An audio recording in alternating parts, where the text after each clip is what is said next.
आता एक राजकीय बातमी। आमदार महेश शिंदेंची भूमिका उपमुख्यमंत्री एकनाथ शिंदेंना मान्य नाही असं संजय शिरसाट यांनी स्पष्ट केलंय।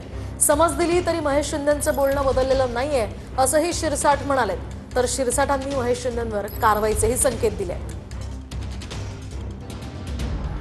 सातारा जिल्ह्यातल्या कोरेगाव मतदारसंघाचे शिवसेनेचे आमदार महेश शिंदेंवर कारवाई करण्याचे संकेत शिवसेना नेते संजय शिरसाटांनी दिलेत।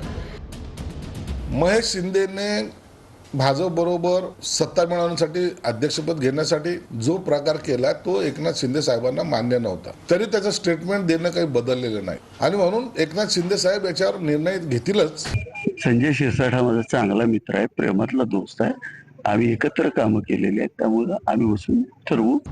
महेश शिंदे हे कोरेगाव मतदारसंघाचे शिवसेनेचे आमदार आहेत। सातारा जिल्हा परिषदेच्या निवडणुकीत महेश शिंदेंच्या पत्नी प्रिया शिंदे या भाजपच्या तिकिटावर निवडून आल्या।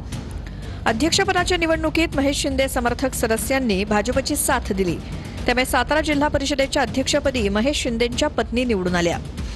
या निवडणुकीत जोरदार राडे झाले। झेडपी अध्यक्षपदाच्या निवडणुकीदरम्यान पोलिसांनी धक्काबुक्की केल्याचा आरोप शंभूराज देसाईंनी केला। विधिमंडळातही याचे पडसाद उमटले होते। महेश शिंदेंनी झेडपी निवडणुकीत पक्षविरोधी काम केल्यामुळे एकनाथ शिंदे नाराज झाले। त्यानंतर एकनाथ शिंदेंच्या सातारा दौऱ्यात देखील महेश शिंदे अनुपस्थित होते।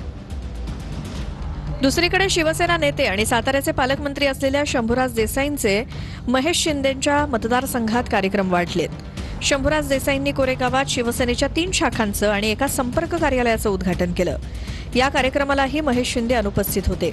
शिवसेनेमध्ये एकदा पक्षाचा कार्यक्रम आहे म्हटलं की न बोलवता सर्व शिवसैनिकांनी हजर राहिलं पाहिजे, ही वंदनीय इंदुरादेवी सम्राट शिवसेना प्रमुख स्वर्गीय बाळासाहेब ठाकरे साहेब असल्यापासूनची पद्धत आहे। पक्ष वाढवायचं काम करतायत पालकमंत्री, चांगली गोष्ट आहे।